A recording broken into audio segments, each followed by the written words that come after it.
भारत में रह रहा एक वर्ग हमेशा यह कहता रहता है कि भारत में मुसलमानों को प्रताड़ित किया जा रहा है। यहाँ तक कि पाकिस्तान भी कहता है कि भारत में मुसलमानों को उनके मूल अधिकारों से वंचित रखा जा रहा है और नफरत फैलाता है। हमारे वहाँ पे मुसलमान बहन भाई हैं, वहाँ पे जुल्म करते हैं उनपे।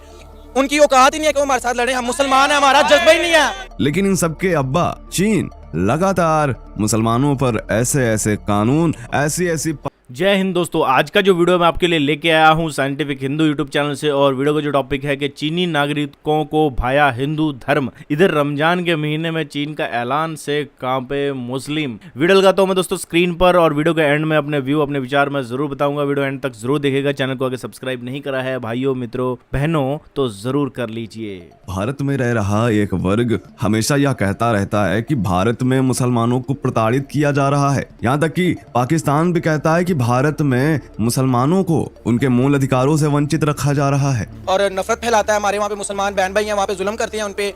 उनकी औकात ही नहीं है कि वो हमारे साथ लड़े। हम मुसलमान हैं, हमारा जज्बा ही नहीं है। लेकिन इन सबके अब मतलब भूखमरी फैल जाए कितनी मर्जी, लेकिन यही बोलते रहेंगे उनकी औकात नहीं है। भारत की औकात नहीं है पाकिस्तान के सामने।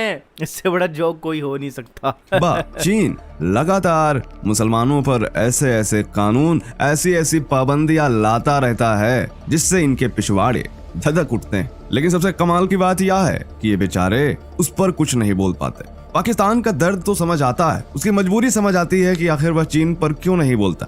लेकिन भारत में रह रहे ये तथाकथित मुस्लिम नेता आखिर चीन में हो रहे मुस्लिमों पर अत्याचार पर क्यों नहीं बोलते, ये अपने आप में एक बड़ा सवाल है। और इसी बीच चीन से एक बार फिर से एक ऐसी रिपोर्ट निकलकर सामने आई है जिससे न सिर्फ भारत बल्कि दुनिया भर के मुसलमानों में खलबली मच गई है। और चीन में हिंदू धर्म से संबंधित भी एक ऐसी रिपोर्ट सामने आई है जिसे जानकर इन लोगों के लिए बनौल लाना पड़ेगा। चीन में कैसे हिंदू धर्म का प्रभाव लगातार बढ़ता जा रहा है, इसके बारे में भी आपको बताएंगे। और आखिर कौन सी वह रिपोर्ट है जिससे दुनिया भर के मुसलमान धधक उठे, सब जानेंगे आज के इस वीडियो में। नमस्कार, स्वागत है आप सभी का दी साइंटिफिक हिंदू पर, और मैं हूं आपके साथ आपका दोस्त धीरेन्द्र। वीडियो शुरू करने से पहले एक छोटा सा निवेदन है कि कमेंट में हरे कृष्ण जरूर लिखें। दोस्तों, इंडिया टीवी की रिपोर्ट की माने तो चीन ने उसके देश में रहने वाले उइगर मुसलमानों को रोजा रखने पर पूर्णतया प्रतिबंध लगा दिया है। चीन में मुसलमान रोजा न रख सकें, इसके लिए चीन की पुलिस जासूसों का उपयोग कर रही है।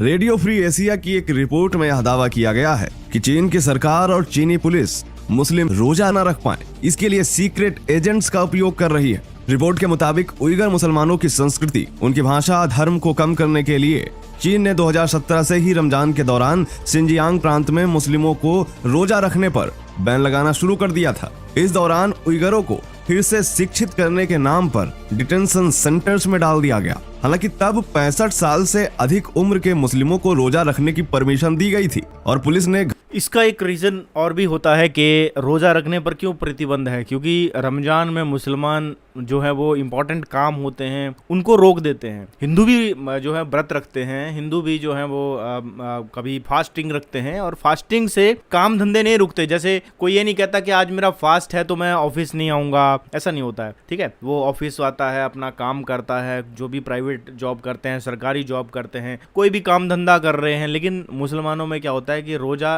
पूरा महीना चलता है, तो ये क्या करते हैं कि अपने काम के टाइम को कम कर देते हैं। जैसे मतलब ऑफिस जाएंगे तो 10-11 बजे तक जाएंगे, उसके बाद वो छुट्टी ले लेते हैं वहाँ से, और फिर वो घर चले जाते हैं, जिससे कि जो भी मालिक है, जिसने भी उनको काम पे रखा हुआ है, उसका काम इम्पैक्ट होता है। और मैंने ये प्रैक्टिकली चीज़ें देखी हुई हैं कि बहुत सारे ऐसे हैं जो रमज़ान में काम नहीं करते हैं, ऑफिस नहीं आते हैं, छुट्टियाँ ज़्यादा लेते हैं, जिसकी वजह से काम इम्पैक्ट होता है। और जब कभी अगर उनको प्रेशराइज किया जाता है कि भैया तुम काम पे नहीं आ रहे हो, तुम रोजे की वजह से ऑफिस नहीं आ रहे हो, तो फिर वो धर्म का, इस्लाम का, मतलब धर्म नहीं मजहब का हवाला देते हैं। कहते हैं हम मुसलमान हैं इसलिए हमारे ऊपर अन्याय हो रहा है, हम मुसलमान हैं इसलिए तुम हमें प्रेशराइज कर रहे हो। तो इस तरह से वो एक विक्टिम कार्ड भी खेलते हैं। तो चाइना ने शायद यही सब चीज़ें देखकर ये प्रतिबंध लगाने की कोशिशें करी हैं। वहाँ पर घरों की तलाशी और रोड पर गश्ती की संख्या भी कम कर दी थी। लेकिन अब चीन की सरकार ने आयु, लिंग और पेशे को तवज्जो दिए बिना ही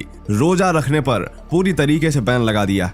दोस्तों, रमजान के पहले हफ्ते की अवधि में चीनी अधिकारियों ने 56 मुस्लिमों और पूर्व कैदियों को पूछताछ के लिए बुलाया और ये बताया गया कि उनमें 54 लोगों ने रोजा रखकर चीनी सरकार के कानून को तोड़ा है और इसलिए उनकी सजा भी बढ़ा दी गई। इस रिपोर्ट में दावा किया जा रहा है चीनी सरकार ने हर एक गाँव में 2 से 3 जासूसों की तैनाती की है जो रमजान में रोजा रखने वालों, हिरासत में लिए गए लोगों और जेल से रिहा हुए मुस्लिमों पर नजर रखते हैं। दोस्तों आपको बता दें कि चीनी सरकार ने ऐसा कानून बनाया है कि जिसमें कोई भी उइगर मुस्लिम रोजा नहीं रख सकता और अगर कोई मुस्लिम ऐसा करते हुए पाया जाता है तो उसे कठोर सजा दी जाती है, उसे जेल में बंद कर दिया जाता है। ये रिपोर्ट ऐसी है जिस पर दुनिया के सभी मुस्लिम देशों को आवाज उठानी चाहिए, लेकिन ना तो यहाँ पर खुद को मुसलमानों का खलीफा मानने वाला तुर्की सामने आएगा और ना ही पाकिस्तान, और भारत के कट्टरपंथियों की तो कहें ही क्या। खैर अब आते हैं हिंदुओं पर। दोस्तों चीन से एक रिपोर्ट सामने आई है जिसमें कहा जा रहा है कि चीन में लगातार इस्कॉन का प्रभाव बढ़ रहा है। आपको ट्विटर, फेसबुक, यूट्यूब पर तमाम ऐसे वीडियोस तैरते हुए मिल जाएंगे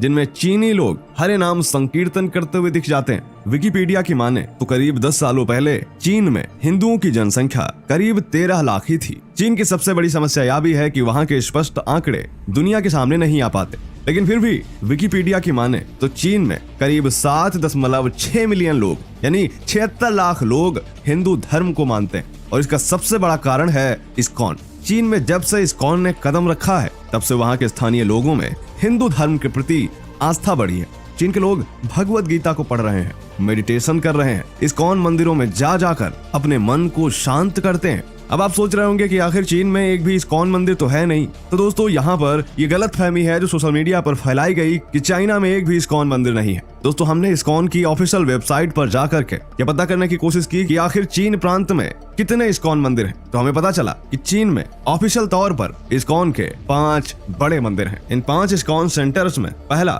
चीन के ताइचुंग में है, दूसरा हिनतेन में है, तीसरा हांगकांग में है, चौथा भी हांगकांग में है और 5वां ताइपेई में है। और ये पांचों के पांचों इस्कॉन संस्था द्वारा ही संचालित किए जा रहे हैं। इसके अलावा भी चीन में कई हिंदू मंदिर हैं जहां पर हिंदुओं के साथ साथ चीनी लोग भी पूजा करते हैं। लेकिन चीन में हिंदू धर्म के प्रसार को लेकर सबसे बड़ा योगदान इस्कॉन का माना जाता है, क्योंकि जब से चीन में इस्कॉन ने अपने मंदिर बनाए हैं, वहाँ के लोगों को भगवत गीता के बारे में जागरूक किया है, तब से चीन के लोगों में हिंदू धर्म को लेकर के आस्था बढ़ी है, सम्मान बढ़ा है। और यही कारण है कि एक समय जब चीन में मात्र 13 लाख हिंदू थे और वो अब 76 लाख हो गए। इसके अलावा दोस्तों आपको बता दें कि चीन में करीब 2000 साल पुराने हिंदू धर्म से संबंधित देवी देवताओं की मूर्तियां भी मिली हैं, कई मंदिर मिले हैं, कई ऐसे खंडहर मिले हैं जो हिंदू धर्म से संबंधित हैं। क्या आप इनके बारे में भी जानना चाहते हैं तो वह भी हमें कमेंट जरूर करें। तो दोस्तों उम्मीद करते हैं जानकारी आपको पसंद आई। जहाँ पर चाइना रमजान में मुसलमानों के रोजों के ऊपर नजर रख रहा है और मुसलमान रोजे ना रखें इसके लिए वो नियम बना रहा है, और अगर कोई रोजा रखता हुआ पकड़ा जा रहा है तो उसको सजा भी मिल रही है।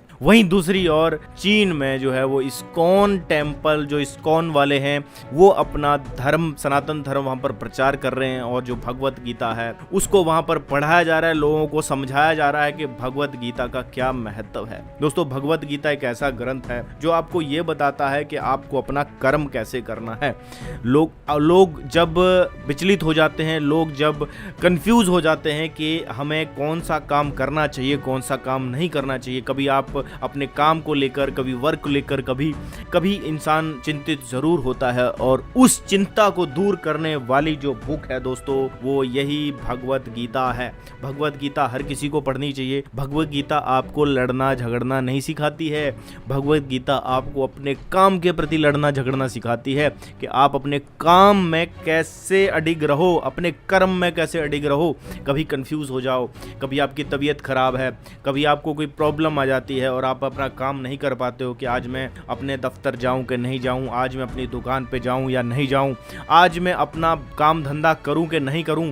जब आप कंफ्यूज हो जाते हो तो भगवत गीता को पढ़ो, वहाँ पर आपको लिखा जाएगा, वहाँ पर बताया जाएगा कि आपको कर्म करना है। जो लोग अपने, जो स्टूडेंट जो अपने रिजल्ट्स को लेकर अगर डाउटफुल रहते हैं, जिनको ये लगता है कि यार मेरा रिजल्ट पता नहीं कैसा आएगा, शायद मैं पढ़ाई कर पाऊंगा कि नहीं कर पाऊंगा, उनको जवाब देती है भगवत गीता, कहती है तू अपनी पढ़ाई कर, तू अपना कर्म कर, तू ये चिंता मत कर कि तेरे मार्क्स कितने आएंगे, तो स्टूडेंट अपने काम में लग जाता है, अपने स्टडी में लग जाता है, मन लगाकर वो स्टडी करता है, जो कि भगवत गीता में कहा गया है कि आप अपना काम तो पूरा करो, फल अपने आप मिलेगा, नंबर अपने आप मिलेंगे। वैसे ही जब आप अपनी किसी काम में हो, जॉब में हो, अपनी दुकानदारी कर रहे हो, बिजनेस कर रहे हो, बिजनेस में आपने पैसा लगा रखा है, आप कंफ्यूज हो जाते हो कि अब मैं क्या करूं, तब भगवत गीता आपको एक निर्देश देती है, एक डायरेक्शन देती है कि आपको सिर्फ और सिर्फ जो बिजनेस आपने लगा रखा है, वो जो काम आपने लगा रखा है,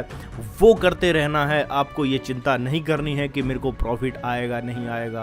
अगर आप सही ढंग से उन स्टेप्स को फॉलो करते रहोगे, वो जो आपके कोड ऑफ कंडक्ट हैं उनको आप फॉलो करते रहोगे, तो आपका जो बिजनेस है वो भी सक्सेसफुल जरूर होगा और जो आपकी पढ़ाई है वो भी जरूर सक्सेसफुल होगी। तो भगवत गीता जो है वो सक्सेस की कड़ी है। जो आपको लालची आदमी हमेशा ये सोचता है कि मेरे को पता नहीं ये जो भी मैं काम कर रहा हूँ उसमें मुझे उतने पैसे मिलेंगे नहीं मिलेंगे, और जब उसे कहीं से थोड़ा बहुत भी भनक लगती है कि यार इस काम को करने से कोई फायदा नहीं होने वाला, वो उस काम को करने से छोड़ देता है, अपना रास्ता डिफरेंट बना लेता है और जिंदगी भर भटकता रहता है। वहां पर भगवत गीता आपको ये निर्देश देती है कि इस क्षण, इस घड़ी जो आपके लिए बेस्ट है वो है कर्म करना। बहुत सारे लोग कर्मा की थ्योरी को मानते हैं कि भैया कर्म करोगे तो वैसा ही फल मिलेगा। वो जो कर्मा की थ्योरी है वो आपको भगवत गीता से ही मिलती है। अब मैं मुसलमान, इस्लाम, इन पे तो ज़्यादा टिप्पणी नहीं करूँगा, आप खुद ही सब कुछ जानते हैं। आप खुद भी कुरान पढ़ सकते हैं और कुरान में जो चीज़ें लिखी हैं वो सबके सामने हैं कि इस कुरान कितना इंसानियत बताती है और कितना इंसानियत नहीं बताती है, वो सब आपके सामने है। आप जानते हो तो चाइना जैसा देश क्यों रमजान के रोज़ों को प्रतिबंधित कर रहा है, इसका कारण ढूंढिए। लेकिन पाकिस्तान जैसे देश जो अपने आप को इस्लाम का मसीहा बताते हैं, जो ईरान, इराक जैसे देश, तुर्की जैसे देश, जो भारत में जब थोड़ी सी चीजें होती है तो वर्ल्ड लेवल पर हाहाकार मचा देते हैं, वो चाइना के मामले में चुप हो जाते हैं, उनके जिप लग जाती है उनके होंठों पर, उनकी जुबान बंद हो जाती है। पाकिस्तान जैसे देश जो भारत के ऊपर क्वेश्चन करते हैं, चाइना के ऊपर क्वेश्चन ही नहीं कर पाते कि रमजान के रोज़ों को क्यों बंद कर रही है चाइना सरकार। एक रीज़न जो मैंने बताया वो हो सकता है नहीं है, वही है क्योंकि अक्सर यही चीज़ होती है। और मुसलमानों की सबसे बड़ी प्रॉब्लम ये है कि ये लोग विक्टिम कार्ड बहुत अच्छे से खेल लेते हैं, जो बाकी शायद दूसरे अल्पसंख्यकों को खेलना नहीं आता है। दोस्तों ये वीडियो था, उम्मीद करता हूं आपको ये वीडियो पसंद आया होगा और अपनी राय, अपने सजेशन, आप इस बारे में क्या सोचते हो दोस्तों कमेंट बॉक्स में जरूर बताइए। अगर वीडियो अच्छा लगा है तो वीडियो को लाइक जरूर कीजिए, शेयर जरूर कीजिए। ऐसे वीडियो चैनल पर लेके आता रहूंगा, मिलूंगा नेक्स्ट वीडियो में। तब तक दोस्तों जय हिंद, वंदे मातरम।